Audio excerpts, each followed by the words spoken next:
አንድ አምላክ በሚሆን በአብ ወልድ መንፈስ ቅዱስ ስም እንኳን በዕለተ ታስበው ቅዱሳን በዓላት ወር ዓመት ያደረሳችሁ እንኳን አብሮ አደረሰን። ከቅዱሳን ረድኤት በረከት እግዚአብሔር ያካፍለን። ለበረከት የሆነ ዘንድ ትንሽ አነባለሁ ከስንክሳር። አንድ አምላክ በሚሆን በአብ ወልድ መንፈስ ቅዱስ ስም ጥር 8 በዚህ ዕለት በአስቄጥስ ገዳም የአባ መቃርስ የቤተ ክርስቲያን በከበረና በተመሰገነ በእስክንድርያ ሊቀ ጳጳስ በአባ በንያሚን እጅ የከበረች ሆነ። ከዚህም በኋላ መቆዘዝ ከሚባል አላያዊ መለኮዊ በአባ ብንያምን ላይ መከራ ደረሰ። አባ ብንያምም ሸሽቶ ወደ ላይኛው ግብፅ ሄደ። 10 ዓመትም እስኪፈጸም በዚያ ኖረ።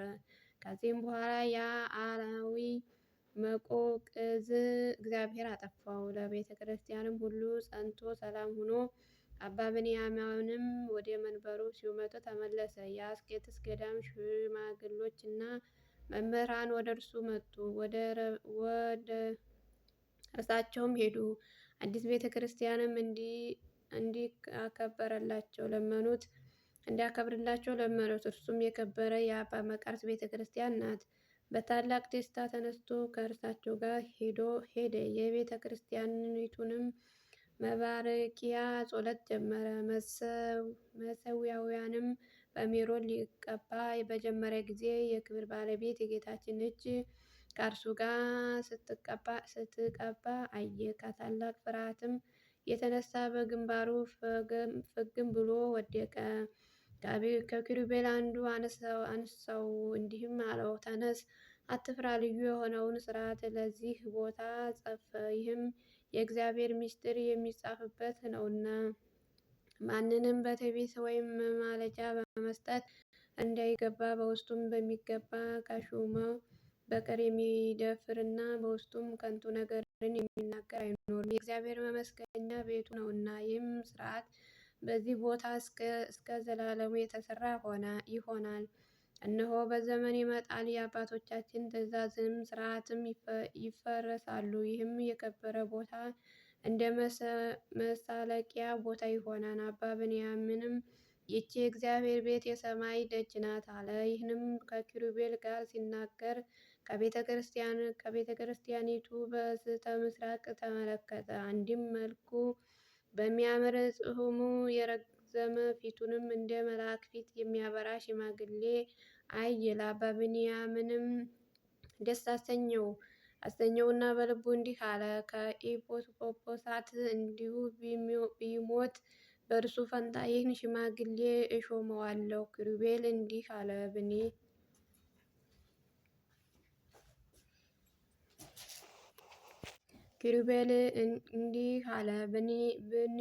ብንያምን ሆይ ይህ አባት መቃርዮስ ኤጲስቆጶሳት ታደርገዋለህ። እርሱ የሊቀ ጳጳሳት አባታቸው ነውና ዛሬ ከልጆቻችሁ ጋር ደስ ይለው ዘንድ መጥቷልና።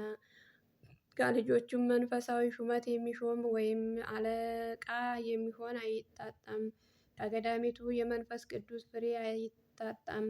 አባ ብንያሚንም የልጆቹ ብፁዓን ናቸው አለ። ኪሩቤል እንዲህ አለ፣ ብፁዓንስ የሚባሉት ትእዛዞችን ጠብቀው ፍላጎታቸውን ቢከተሉ እነርሱ ከእርሱ ጋር አሁን በአለበት ክብር ውስጥ ይሆናሉ። ትእዛዞችንስ ቢተላለፉ ግን ከእርሱ ጋር እድል ፈንታ አይኖራቸውም። አባ ብንያምንም ኪሩቤልን እንዲህ አለው፣ ጌታዬ ሆይ በዚህ ነገር በልጆች ላይ ተስፋ የሚቆርጥ ነገር አትናገር። ነገር ግን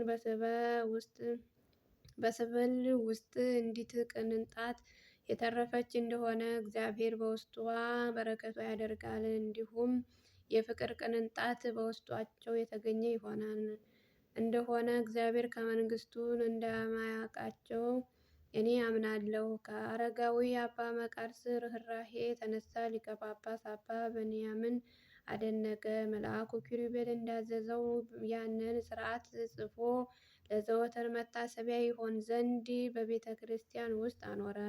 ዕድሜው በደረሰ ጊዜ ዕረፍቱን በዚህ ቀን ይሆን ዘንድ የክብር ባለቤት ጌታችን ኢየሱስ ክርስቶስ ለመነ። እንዲህም ሆነለት። ለእግዚአብሔር ምስጋና ይሁን፣ እኛንም በጸሎቱ ይማረን፣ በረከቱ ከእኛ ጋር ትሁን ለዘላለሙ አሜን። አርኬ አርኬ ሰላም ለቅዳሴ ቤትከ በእደ ብንያምን ዘኮነ የማነ አምላክ ምስሌሁ እንዘ ይቀብእ ሚሮነ ውስጣጢ መቀደስ ከዛቲ መቃሪዎስ አቡነ ኢይባእ በትእግልተ ኪሩቤል ወሰን ዘቦ ትዕቢታ ወዘቦ ህልያነ አሜን።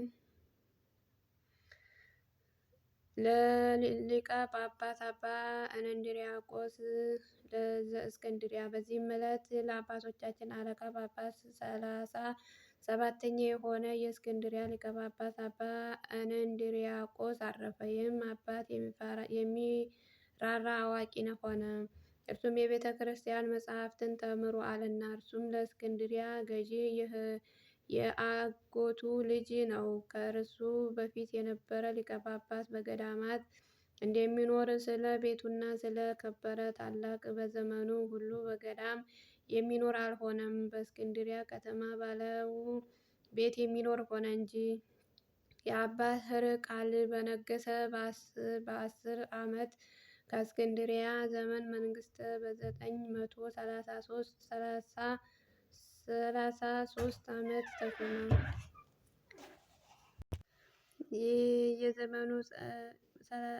በዘመኑ ፀሐይን የሚያመልክ የፋርስ ንጉሥ ከስራን ተነሳ። ብዙ የሆነ ሰራዊቱንም የሰበሰበ የሶርያና የፍልስጤምንም አገሮች ከበባቸው፣ ዘረፋቸውም። ከዚህም በኋላ ግብፅ ከከባት ወደ እስክንድርያም ከተማ ደረሰ። በዙሪያዋም 700 ገዳማት አሉ። በውስጣቸውም መነኮሳት የተመሉ ነበሩ። እነርሱም ገንዘብ ያላቸው በተድላ የሚኖሩ ናቸው። ስለዚህም በእነርሱ ላይ እግዚአብሔር ሰለጠነ ሰጥቶት ገዳማቸውን አፈረሰ፣ እነርሱንም ገደላቸው። ከእነርሱም ሸሽተው ከአመለጡ ከጥቂቶቹ በቀር የተረፈ የለም። ገንዘባቸውም ሁሉ አማረከ። የእስክንድርያም ሰዎች ንጉሡ እስክንድርያ ደረሳቸው።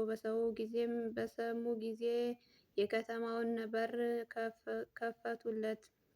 እርሱም ይህች ሀገር በእጁ አሳልፎ ሰጣቸው፣ አተፈረላቸውም። በውስጣቸውም ያሉ ብርቶቹንም ገደላቸው፣ አመፀኞችንም ናቸው እንደሚለው በሕልው አየ። በዚህም ጊዜ የሀገራችን ንጉሥ አሰረው።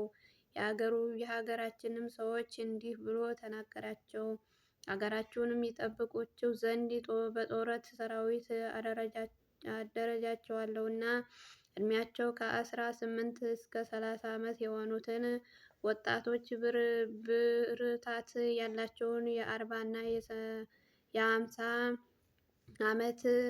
ዓመት የሆኑትንም እንድትሰበስቡላቸው እኔም ለእያንዳንዱ ደመወዛቸውን 20 የወርቅ ዶረና አሰጣቸዋለሁ አላቸው። እነርሱም እውነት መስሏቸው የእርሱ ዘንድ 8,000 ሰዎችን መጥተው የሁሉንም ቁጥራቸው መዝግብ ጀመረ። እርሱ ግን ወርቅ የሚቀበሉት ይመስላቸው ነበር። መዝገባቸውንም በተፈጸመ ጊዜ ሁሉም በሰይፍ ገደላቸው። ከዚህም በኋላ ወደ ላይኛይቱ ግብፅ ወጥቶ ወደ ኒቆዲዎስ ደረሰ። ከዚህም ገዳም ውስጣቸው 700 ስራቸው ክፍ የሆኑ መነኮሳትን በዋሻውና በቦታው ሁሉ እንዳሉ ሰማ። እርሱም ሁሉ በሰይፍ ገደላቸው። የሮም ንጉሥ ሕርቃልንም የፋርስ ንጉሥ እስክስራን ያደረጋቸው በሰማ ጊዜ ሰራዊቱንም ሰብስቦ ወደ እርሱ ሂዶ የእስክንድርያ ሰራዊት ሁሉንም ገደለ፣ ሀገሩንም አጠፋ። የዚህም አባት እንድርያቆስ ገድል ግን እጅግ ያማረ የከበረ የእግዚአብሔር አገልግሎት በሰላም አረፈ። ከዓመታት ሰማዕታት 347 አስልሟቸው። በግብፅ ከመንገዳቸውም በፊት መንበረ ሲመቱን 7 ዓመት ኖረ። ለእግዚአብሔር ምስጋና ይሁን፣ እኛንም በቅዱሳን ሁሉ ጸሎት ይማረን ለዘላለሙ አሜን። በዚህ ዕለት የከበረ አባት የእስክንድርያ ሊቀ ጳጳስ አባ ብንያምን አረፈ። እርሱም ለአባቶቻችን ሊቀ ጳጳስ 38ኛ ነው። ይህን አባት ከእስክንድሪያ ባረስጥ ከምትባለው መንደር ከአገሪቱ ከብርቲዎች ወገን ነው። ከእስክንድሪያ ምዕራፍ ከምትገኘው ገዳም ውስጥ ስሙ ዲዮናኔዎስ ከሚባል ከአንዲት ቅዱስ ሰው ዘንድ ከታናሺቱና ጀምሮ መነኮሳትን የቤተ ክርስቲያንን መጻሕፍትን ተማረ። ሁልጊዜም በበጎ ሥራ ያደግ ነበረ።